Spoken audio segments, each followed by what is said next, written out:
Inicia Entre Líneas AM, el programa de abogados de la organización Manzano y Manzano.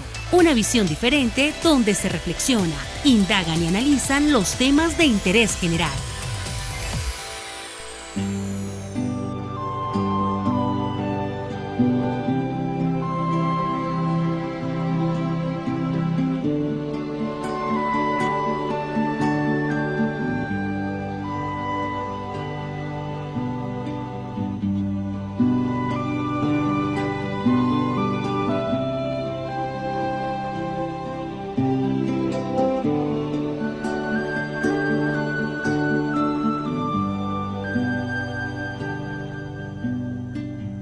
Esto no puede ser no más que una canción.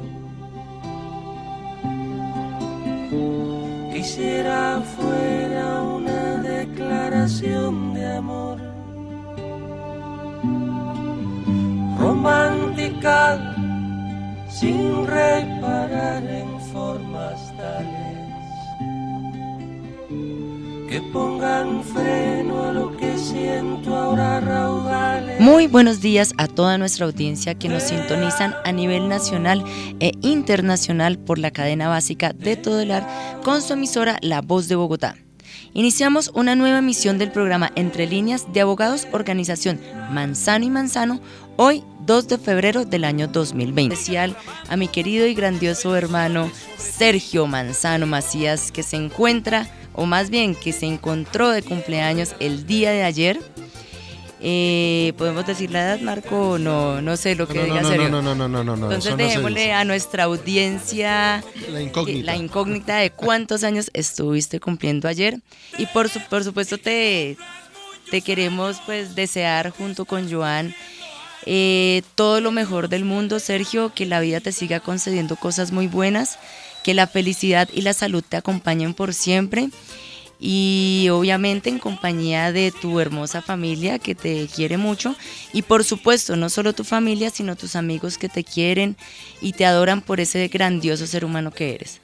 Sí, hijo, un feliz cumpleaños con toda tu familia, tu hija que viajó, pero bueno, un feliz cumpleaños, tu esposa y todos allá los familiares de tu señora esposa, y por supuesto por parte nuestra, por tu mami Elizabeth Macías Lugo, y de parte de tus hermanos, de tus familias, y pues yo, tu padre. Un feliz.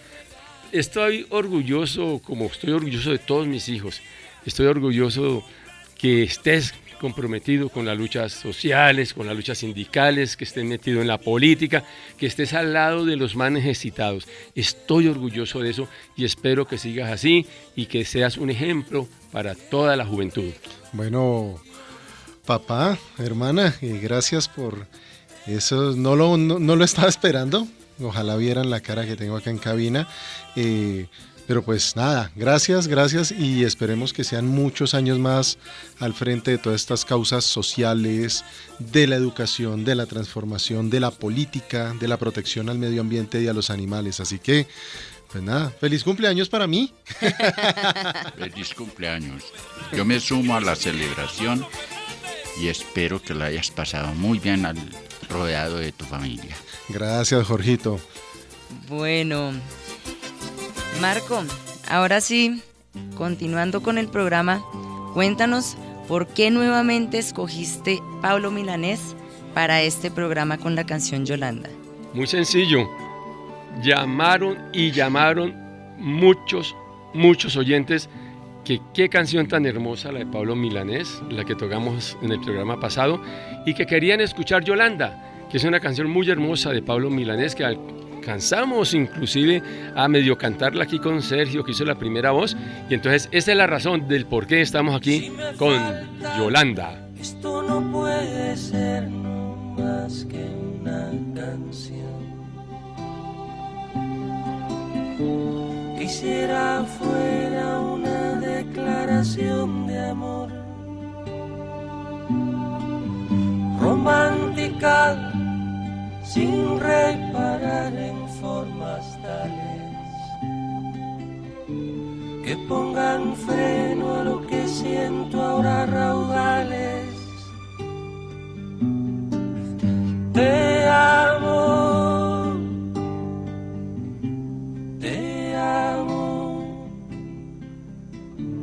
eternamente te amo.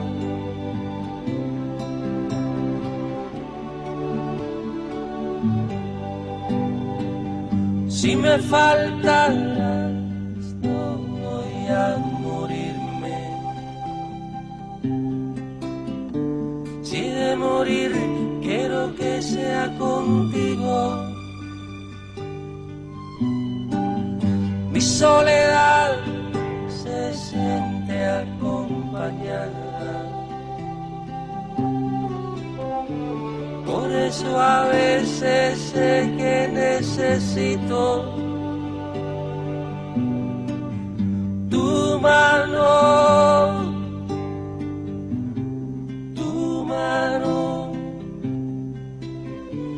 eternamente tu mano.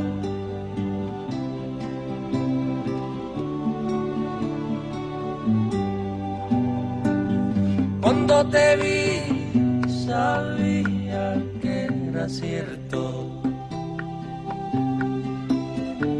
este temor de hallarme descubierto. Tú me desnudas con 7 razones, me abres el pecho siempre que me colmas de amores,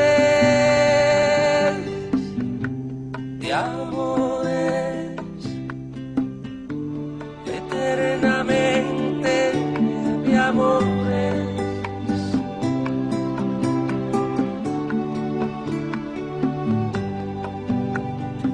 Si alguna vez me siento derrotado, renuncio a ver el sol cada mañana, rezando el credo que me has enseñado. Miro tu cara y digo en la ventana: Yolanda, Yolanda, eternamente Yolanda.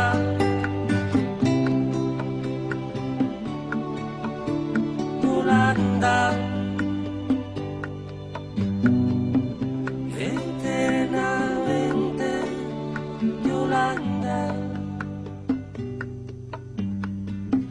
eternamente Yolanda. Acontecer sindical. Se encuentra en la línea el compañero Jorge Enrique Cortés Navarrete, vicepresidente de la Central Unitaria de Trabajadores CUT, quien nos trae el informe acerca de la reciente Junta Nacional de la Federación Colombiana de Trabajadores de la Educación FECODE y de la Junta Nacional de la Central Unitaria de Trabajadores CUT. Muy buenos días, Jorge, ¿cómo estás? Bueno, un saludo a todos los que en este momento nos escuchan y por supuesto a la mesa de trabajo, Marcelita, Sergio y Marco Antonio.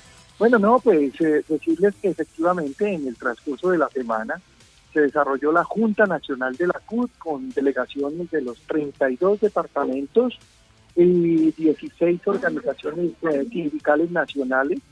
Allí se reunieron en donde pues nos dan un mensaje que están dispuestos a continuar con el paro nacional que viene del 21 de noviembre, pero que además hay el interés de aumentar los sectores que se vincularían al paro. Eso nos motiva mucho y bueno, se saca una declaración política en donde señalamos que la situación del país se ha agudizado con los crímenes que se siguen presentando, por un lado, pero que además el gobierno ha tomado un aire con los acuerdos que ha hecho con Cambio Radical y unos sectores del Partido del Medio y unos sectores del liberalismo. Eso pues es un nuevo escenario político, digámoslo así, una nueva coyuntura, pero que los trabajadores están en la disposición de enfrentar,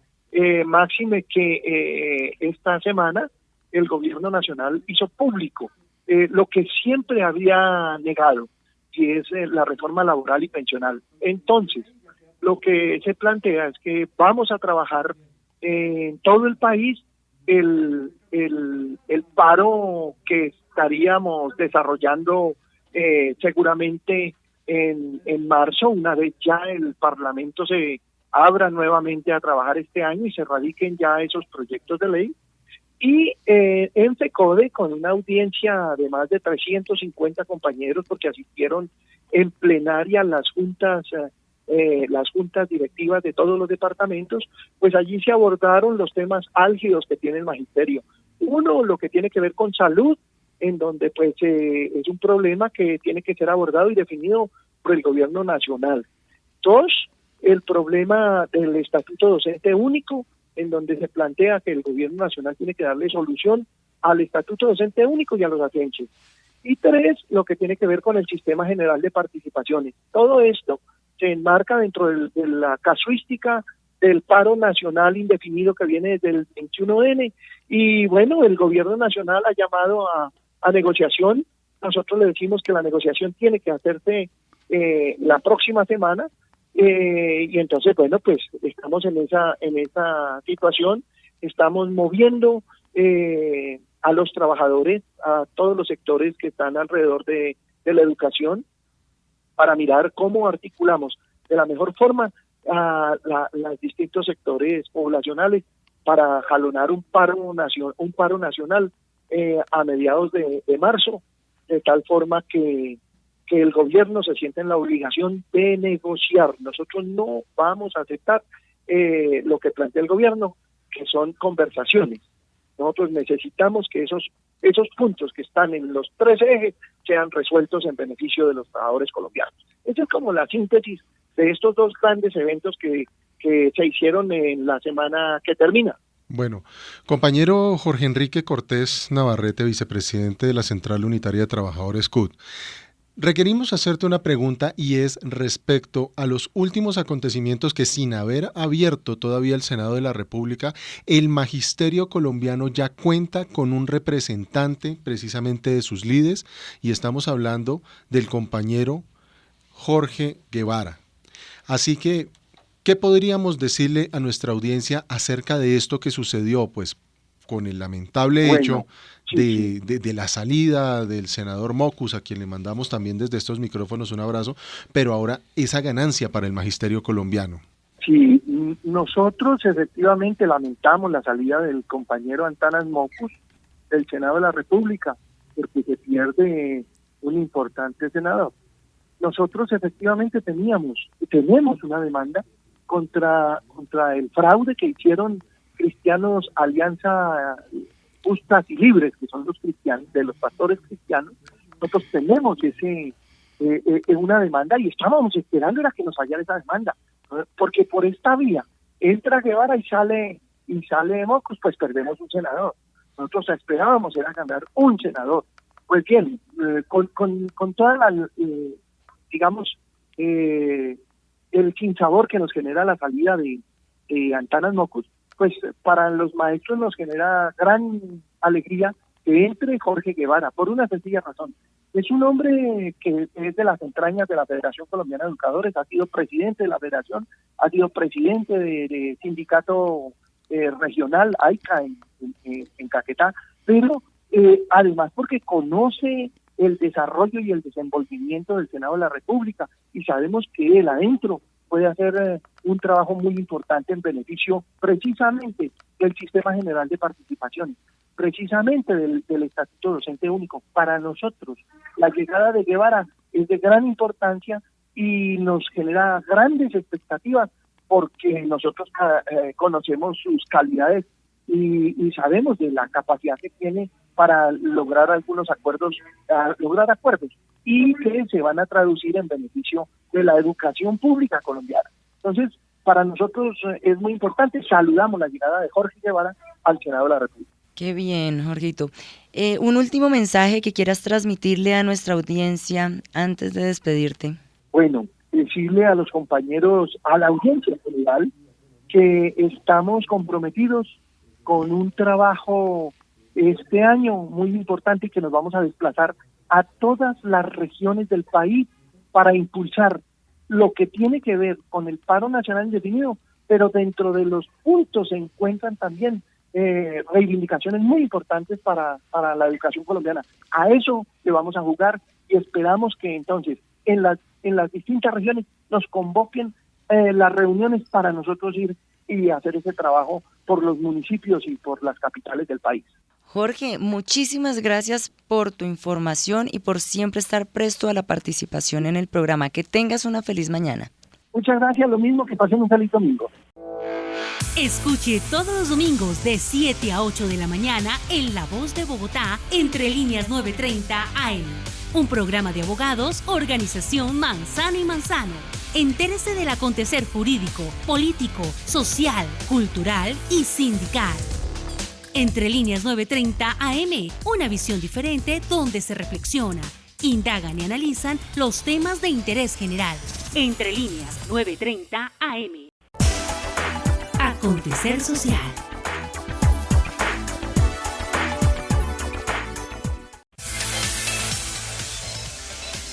Continuamos con el programa y tenemos en línea al señor Víctor Manuel Daza, excatedrático de la Corporación Universitaria Minuto de Dios y de la Fundación Politécnico Gran Colombiana, excoordinador del Programa de Participación Ciudadana para la Región Centro en la Fundación Foro Nacional por Colombia. Participó en la Veeduría Distrital en la Defensoría del Espacio Público disertando sobre el tema control social en los servicios domiciliarios. Buenos días, Víctor, ¿cómo estás? Buenos días para todas y todos los oyentes, para los realizadores, y muchas gracias por la invitación para continuar con el tema de control social en los servicios públicos domiciliarios. Sí, así es. Primero que todo, recordemos los dos conceptos básicos de los comités de desarrollo y control social de los servicios públicos, y a medida que avancemos vamos incursionando en otros conceptos y prácticas, entre otros en la participación y la privatización. En el programa anterior, el de diciembre, definimos como control social la capacidad de las personas, la comunidad o la ciudadanía para movilizar un conjunto de recursos y prácticas para establecer y corregir el destino de los recursos públicos. Y como servicios públicos domiciliarios, así como lo establece la Ley 142 de 1994, son todos aquellos que llegan a la vivienda por medio de redes físicas o de transporte, acueducto, alcantarillado, aseo, energía eléctrica, gas, telefonía básica local conmutada y telefonía móvil en el sector rural. Hay otros servicios que llegan por redes a las viviendas, como son la televisión por cable y el internet. Estos servicios no están dentro de esa canasta de los servicios públicos domiciliarios y son regulados por el Estado a través de otras entidades diferentes. La telefonía celular no se considera servicio público domiciliario y se rige por otras normas que están establecidas por el Ministerio de la Tecnología, de la Información y las Comunicaciones. En el programa anterior, en el de diciembre, partí de que los comités de desarrollo y control social de los servicios públicos domiciliarios son de origen constitucional, y luego con la Ley 142 de 1994, que es la Ley de Servicios Públicos, se establece quiénes lo componen y cuáles son sus funciones, y en el decreto reglamentario 1429 de 1995 se precisan algunos puntos específicos. Se establece que conformar un comité de servicios públicos domiciliarios es un deber de los ciudadanos, con el objeto de organizar la participación comunitaria en la vigilancia de la gestión y en la fiscalización de las entidades de carácter privado, oficial o mixto, que presten los servicios públicos domiciliarios de acueducto, alcantarillado, aseo, energía eléctrica, distribución de gas combustible por red, telefonía fija pública básica conmutada y telefonía local móvil en el sector rural. Yo no sé si los oyentes hayan encontrado que en las facturas de servicios públicos aparece el nombre de la empresa que presta el servicio y una sigla a continuación que dice ESP. Quiere decir que esa empresa presta servicios públicos y las que tienen labores relacionadas también prestan un servicio público, son digamos apoyos. Los comités de servicios públicos domiciliarios se conforman a iniciativa de un número plural de personas. Estas personas pueden ser usuarios, suscriptores o suscriptores potenciales de uno o varios de los servicios y deben estar en todos los municipios de Colombia. Esto quiere decir que en cada municipio de Colombia, en la actualidad son 1.102, si no me equivoco, debe existir por lo menos un comité de servicios públicos domiciliarios. Los comités de servicios públicos domiciliarios se componen por usuarios. Un usuario es una persona natural o jurídica que se beneficia con la prestación de un servicio público, bien como propietario del inmueble donde éste se presta o como receptor directo del servicio. A este último usuario se denomina también consumidor. Otras personas que componen el Comité de Servicios Públicos son los suscriptores, que un suscriptor es una persona natural o jurídica con la cual se ha celebrado un contrato de condiciones uniformes de servicios públicos. Y un suscriptor potencial es una persona que ha iniciado consultas para convertirse en usuario de los servicios públicos. La participación del usuario, suscriptor o suscriptor potencial, en la asamblea constitutiva o en la asamblea de usuarios es personal e indelegable. En los municipios diferentes a Bogotá, el número de integrantes del comité es igual a la población del municipio dividido por 10.000, sin que su número sea inferior a 50. Y para Bogotá, Distrito Capital, el número mínimo de integrantes del comité es de 200 usuarios, suscriptores o suscriptores potenciales. Los comités no pueden hacer política partidista. Sin embargo, hay partidos que utilizan a las organizaciones locales para proselitismo y acción política electoral. Y algunos partidos, entre esos un conocido partido evangélico, tienen comités propios. Ahora, es importante que conozcamos con cierta precisión las funciones de los comités, es decir, qué hacen los comités, qué pueden hacer. En primer lugar, tenemos que pueden proponer a las empresas de servicios públicos domiciliarios los planes y programas que consideren necesarios para resolver las deficiencias en la prestación de los servicios públicos domiciliarios.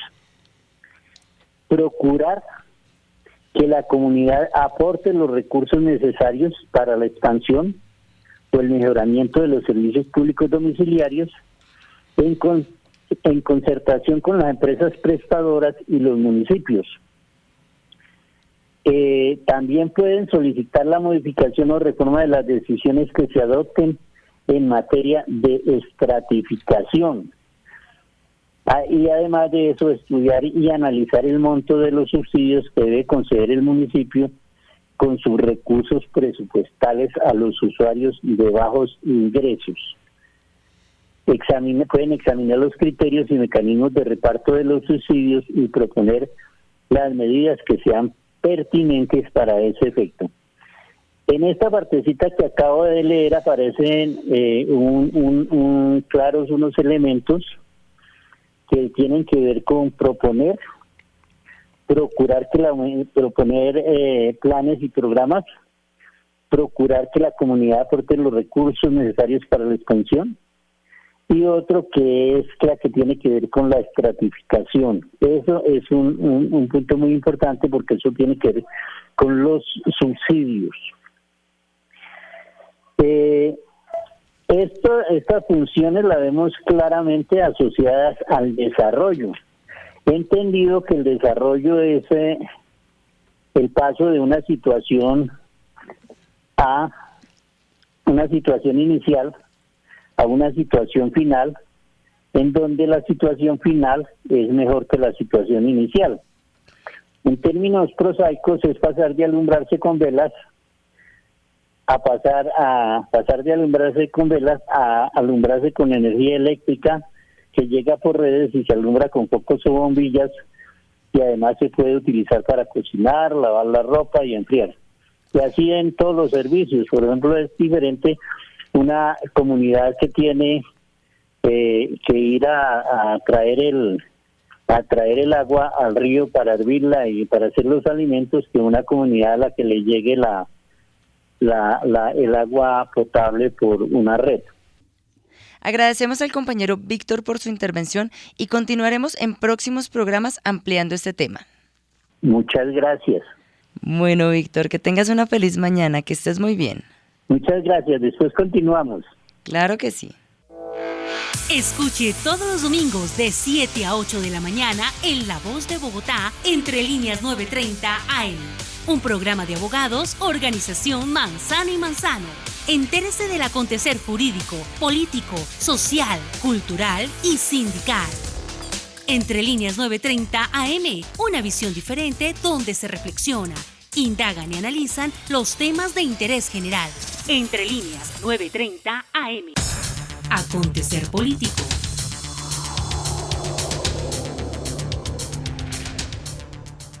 Bueno, y nos encontramos en este momento con el senador Jorge Eliezer Guevara, ya senador, por fin, por parte del partido Alianza Verde, senador, con los muy buenos días para el programa Entre Líneas. Muy buenos días, compañero Manzano, a toda la audiencia de Entre Líneas, un gran abrazo y un agradecimiento a los maestros, las maestras, la comunidad educativa y su equipo que nos han acompañado en estos procesos políticos. El magisterio no puede quedarse solamente en el proceso sindical, tiene que avanzar hacia el proceso político, porque definitivamente es en el Congreso de la República donde se resuelve la problemática no solo del magisterio sino del país, ¿sí? Allá allá se aprueba el nuevo sistema general de participaciones, allá se aprueban los impuestos, es decir, es importante estar en la acción política. Bien, senador Jorge Eliezer Guevara, ¿qué mensaje le podemos dar a los educadores, a las educadoras, que viene ahora dentro del sector político para el magisterio colombiano, para los docentes, los directivos docentes del 2277 y del 1278, con una mano amiga como la del senador Jorge Eliezer Guevara, educador de profesión, expresidente de la Federación Colombiana de Trabajadores de la Educación FECODE, y adicionalmente a eso, ex senador también de la República y ahora nuevamente senador de la República? ¿Qué le podemos decir a nuestros escuchas? Bueno, mire, yo creo que hay dos tareas que son hoy para la educación y el magisterio prioridad. Uno, el nuevo sistema general de participaciones, es decir, los recursos para la educación, para la salud y el saneamiento básico. Y no estamos peleando solamente el tema de la educación, ¿sí? Nosotros perdimos más de 40 billones de pesos en la reforma constitucional del año 2001 con el acto legislativo 01. Entonces, ¿cómo recuperamos parte de esos recursos para que la educación tenga un financiamiento adecuado? Y para el magisterio en concreto, yo creo que hay dos tareas. Uno, rescatar el tema de los factores salariales para la pensión, que es un tema que los tribunales del país a mí me parece que de manera injusta han venido fallando contra los maestros. Y el segundo, el nuevo estatuto docente, un estatuto que unifique la carrera, que garantice mejores condiciones de ascenso para los nuevos maestros y que implique mejores condiciones de vida para los maestros del país. Bien. Senador Jorge Eliezer Guevara, ¿qué le podemos decir a esos nuevos maestros del 278? Usted que fue un abanderado de la lucha, del aumento que se dio en ese entonces con el debate a la ministra de Educación y ahora con esas condiciones que está poniendo el gobierno nacional, con el ICFES, con esa burocratización de la evaluación con carácter diagnóstico formativa, ¿con qué pueden contar esos maestros del 278 con el senador Guevara? Bueno, mire, yo puedo decirlo de verdad que logré 3 aumentos de salario, ¿sí? 2008, 2009 y 2010, del 8% promedio. 2008 cumplieron, 2009 cumplieron, pero en el 2010 le dieron 2.45 al grado 1 y 2 y 7.9 al grado 3. Y para mí le deben 5.55 al grado 1 y 2. Eso se está reclamando. Y ganamos el 2AE, el 2A especialización, que para mí es una prima cercana al 10% que se le paga a los maestros que hacen la especialización.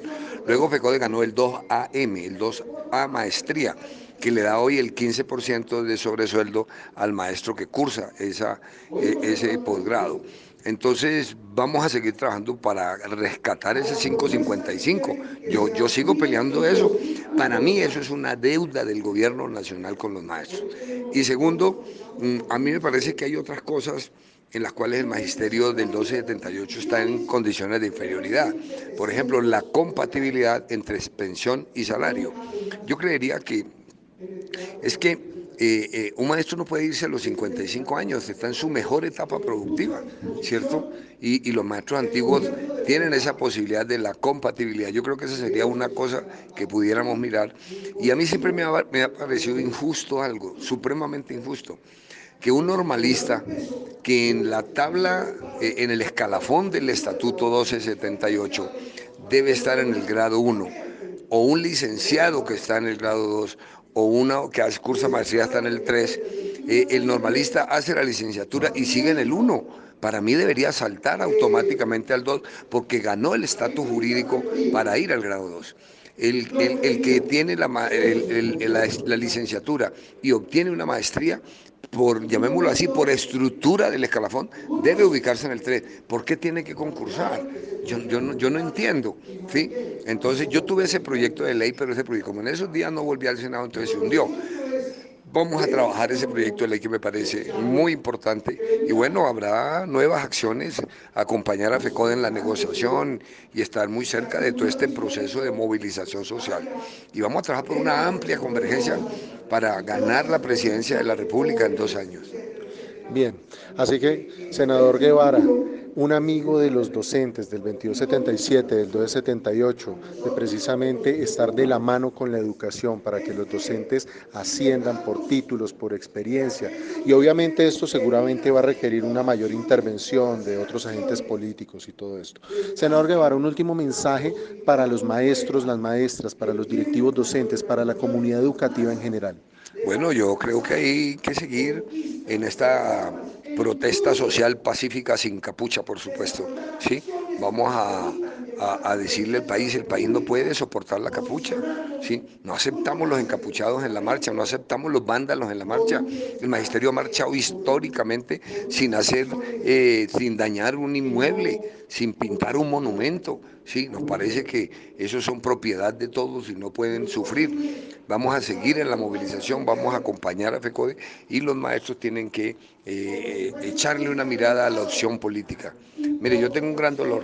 Con 75.000 votos elegíamos 4 senadores, ¿sí? Yo con 22.000 hubiera salido hace año y medio. Con 23.000 había salido el compañero Ballesteros. Ahí son 45.000. Tarcisio había salido con 15.000 votos en los decentes y Senén con 15.000 en el polo. 15, 30 y 45, 75.000 votos y tuviéramos una bancada de 4 senadores. Nos los perdimos, ¿por qué? Porque los maestros, no sé, no tomaron una decisión de participar. Hay que participar y hay que volver por los fueros de la política, pero hay que continuar en los fueros de la lucha sindical. Un abrazo a todas y ahí vamos a estar de voceros de la educación y de los maestros.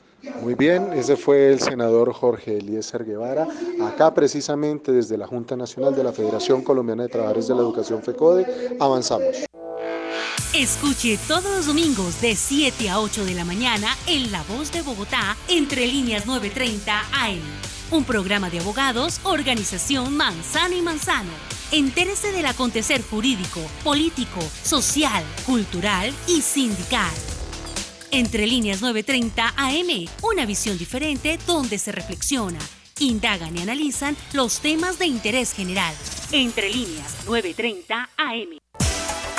Acontecer social. Continuamos con el programa, con la 8ª entrega de la historia de las prestaciones sociales en Colombia, a cargo del compañero Jorge Luis Villada López, líder de la unidad sindical de la organización Manzano y Manzano Limitada. Jorge, cuéntanos, ¿qué tema nos tienes para hoy? Buenos días. Bueno, con mi saludo muy cordial para todos los oyentes de Entre Líneas, quiero iniciar o reiniciar esta charla sobre la historia de las prestaciones sociales. En el programa anterior nos quedamos con lo que constituye un hito histórico en materia laboral, que fue la expedición de la Ley Sexta de 1945. Esta ley se constituye como en el primer estatuto del trabajo en Colombia. Es la herencia de las reformas iniciadas fundamentalmente por Alfonso López Pumarejo y que por fortuna hacia finales de la denominada República Liberal fueron recogidas en la Ley Sexta de 1945. Esta Ley Sexta establece el régimen contractual y prestacional de los servidores del Estado y es reglamentada por el decreto 2127 de 1945. Este decreto hace énfasis fundamentalmente en las relaciones de trabajo de los servidores del Estado, sobre todo quienes venían cumpliendo funciones como obreros en el Estado, que eran la inmensa mayoría. Es decir, quienes hoy se conocen como los trabajadores oficiales.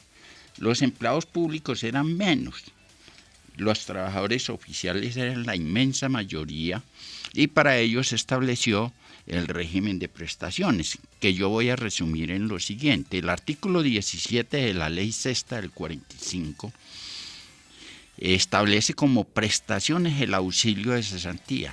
Recordemos que este auxilio de cesantías, por virtud de la Ley 195 de la Ley 65-1946, se extendió dicho derecho a los empleados oficiales, señalando que el auxilio de cesantía se causaría para ellos a partir del 1 de enero del 42 y dispuso que la cesantía fuera pagada cualquiera que fuera la causa del retiro, ampliando esta previsión a los trabajadores del sector privado. De esta manera quedó unificado el régimen de liquidación de pago del auxilio de cesantía para todos los trabajadores. Igualmente, tenemos la pensión vitalicia de jubilación. La pensión vitalicia de jubilación se reconoce a quienes cumplieran 50 años de edad y 20 de servicios. También se reconoció la pensión de invalidez, el seguro por muerte, el auxilio por enfermedad no profesional contraída en desempeño de sus funciones. Esto cambió posteriormente, como vamos a ver, porque también se reconocieron las enfermedades profesionales por accidentes de trabajo. El punto 6 de esta reforma reconoce las prestaciones asistenciales. Hablábamos fundamentalmente de las prestaciones de tipo económico. También se reconocen las prestaciones asistenciales, que son asistencia médica, farmacéutica, quirúrgica y hospitalaria, y los gastos indispensables de entierro.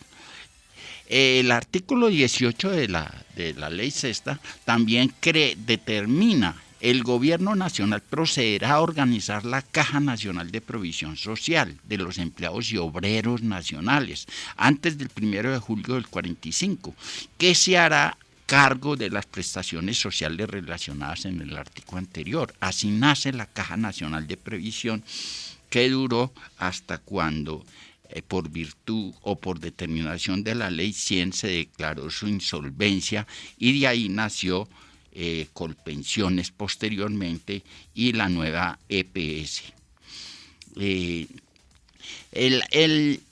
En ese marco también hay que reconocer que ya existía un derecho desde 1938 que se determinó por la Ley 53 del 38, y la voy a remarcar por su importancia.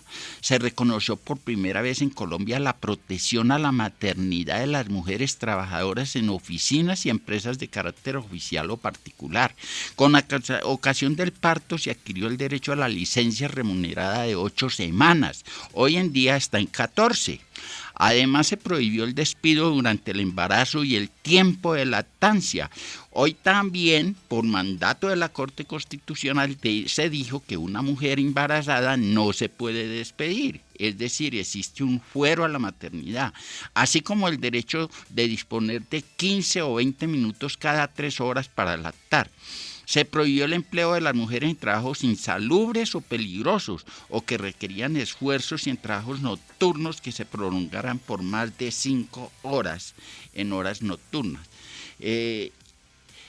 Luego, también, producto de esa ley sexta de 1945, se dejó abierta la organización, además de la Caja Nacional de Previsión, se dejó abierta la organización del Instituto Colombiano de Seguros Sociales, que se adoptó mediante la Ley 90 de 1946. Posteriormente nos extenderemos en ese campo.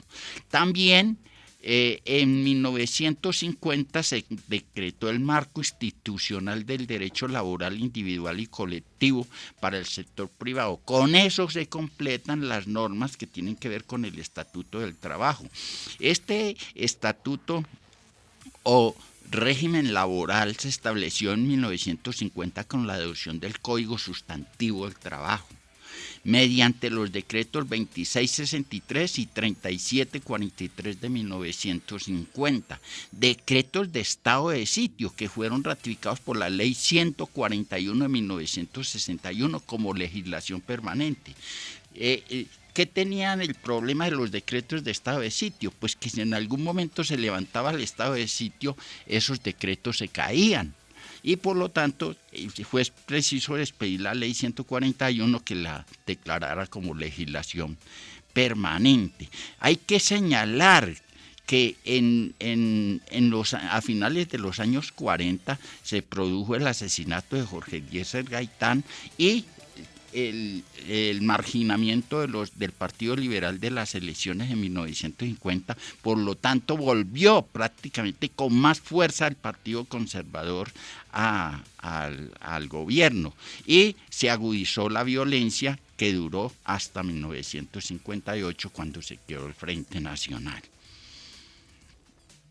En esos años prácticamente no se adelantaron reformas en materia laboral. Solamente hasta 1961, bajo el régimen bipartidista del Frente Nacional, se expide el decreto 2351, previa concertación con la UTC y la CTC. Esta reforma registra avances en la legislación relacionada con la retroactividad del auxilio de cesantía, los contratos indefinidos y el monto de las tablas de indemnización, entre otras cosas que fueron muy importantes.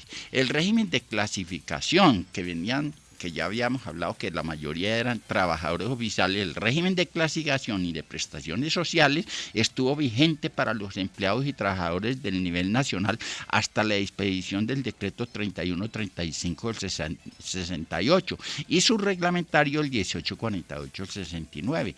Como aspecto notorio, se elevó la edad de 50 a 55 años para que los hombres que cumplieran 20 años de servicio al Estado se hicieran acreedores al derecho a la pensión de jubilación. Para las mujeres se mantuvo el requisito de 50 años de edad. Por otra parte, los hombres y mujeres al servicio de los departamentos municipios, así como los del Distrito Especial de Bogotá, conservaron el régimen existente desde 1945 en materia de clasificación y prestaciones sociales, o sea que la inmensa mayoría eran trabajadores oficiales, por cuanto que el campo de aplicación del 31, 35 al 68 no los incluyó. El acto legislativo número 1 del 68, aquí vale mencionar esto, enfatizó que corresponde al Congreso determinar la estructura de la Administración Nacional mediante la creación de ministerios, departamentos administrativos y establecimientos públicos y fijar las escalas de remuneración correspondientes a las distintas categorías de empleo, así como el régimen de sus prestaciones sociales. Esto duró hasta cuando se nos vino encima prácticamente la adopción de la reforma a través del decreto 1919 del 2002. Muchas gracias, Jorge, por tu valiosa información. Escuche todos los domingos de 7 a 8 de la mañana en La Voz de Bogotá, Entre Líneas 930 AM. Un programa de abogados, Organización Manzano y Manzano. Entérese del acontecer jurídico, político, social, cultural y sindical. Entre Líneas 930 AM, una visión diferente donde se reflexiona, indagan y analizan los temas de interés general. Entre Líneas 930 AM. Acontecer jurídico. Bueno, Sergio, y para finalizar, tenemos un tema muy importante y tiene que ver con el concepto del Departamento Administrativo de la Función Pública del 12 de diciembre del 2019. ¿Qué tienes para contarle a la audiencia?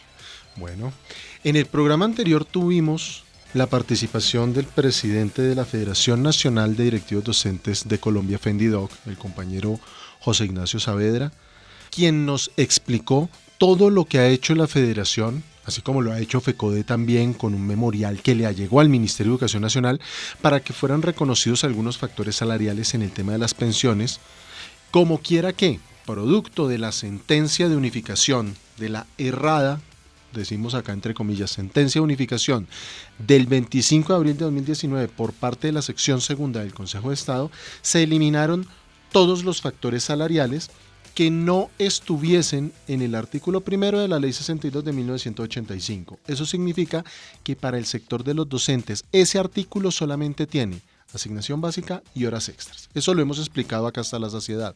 Pues bien, hay otros factores salariales que vienen percibiendo los docentes y sobre los cuales se han hecho descuentos, como lo hemos explicado en todas las asambleas donde hemos ido, así como primero, los sobresueldos de los directivos docentes, esos sobresueldos del 10, 20, 30% correspondiente al director, correspondiente al supervisor en el distrito capital o correspondiente al coordinador, correspondiente al rector, la doble, triple jornada, etcétera, etcétera, pues sobre ese factor salarial que es creado con posterioridad a 1985, el concepto del Departamento Administrativo de la Función Pública lo que dice es, oiga, la asignación adicional para los directivos docentes fue creada a partir del año 2007.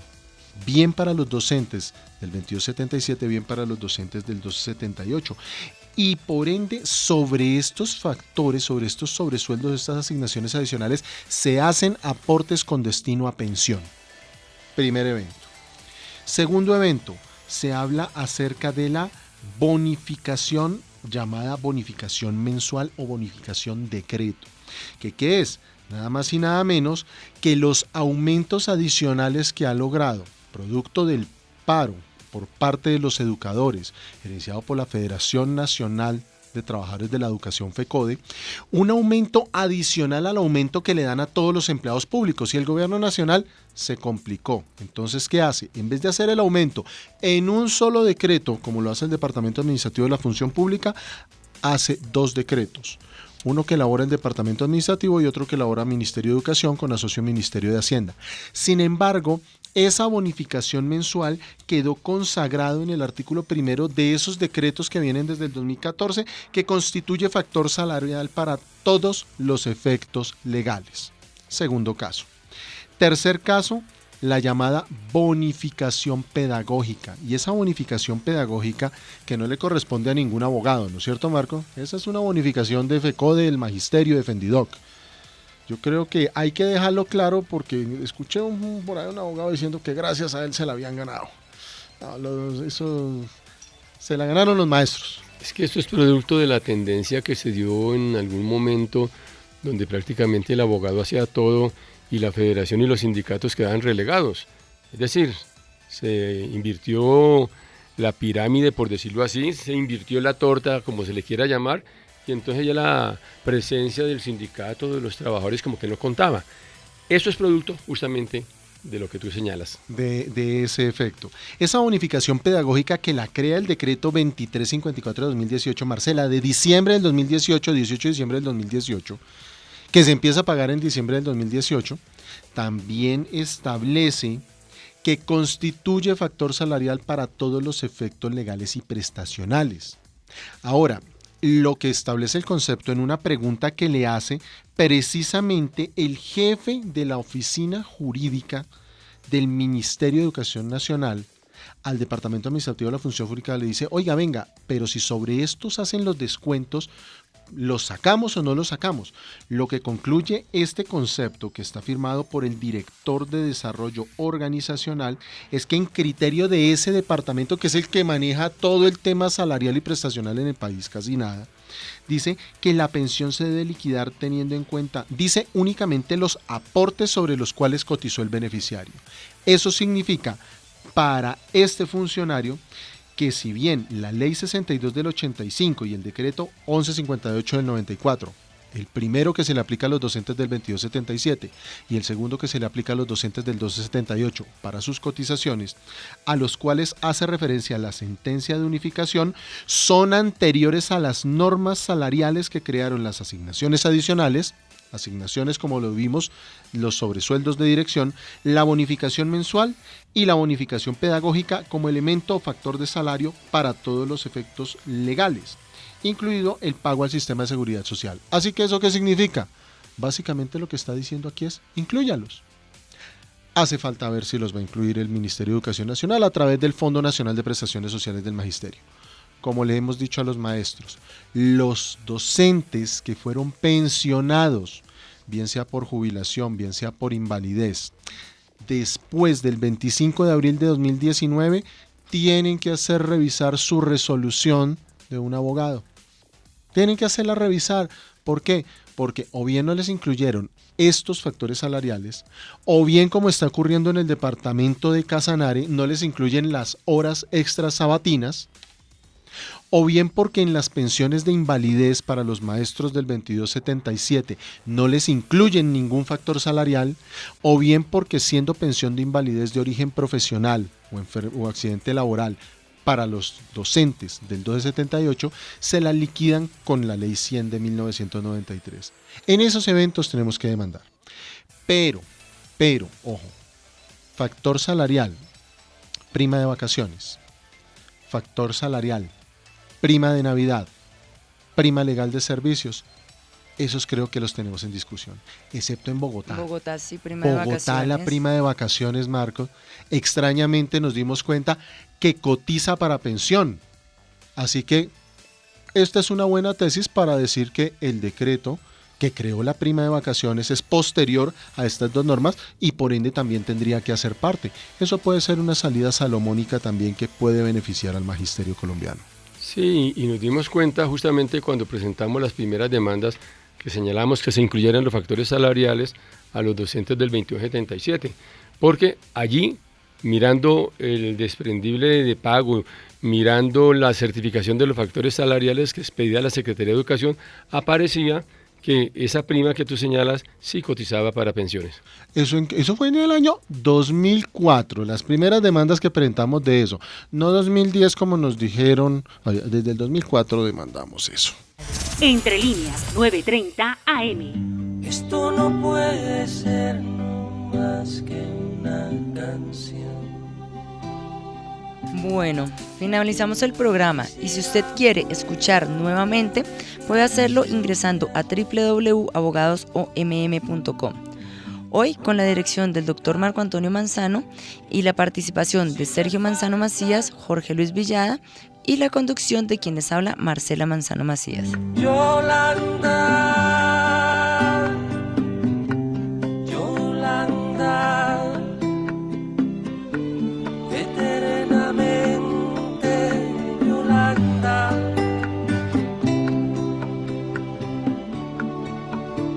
Yolanda, eternamente Yolanda. Acompáñenos el próximo domingo de 7 a 8 de la mañana en La Voz de Bogotá, Entre Líneas 9:30 AM, el programa de la organización Manzano y Manzano.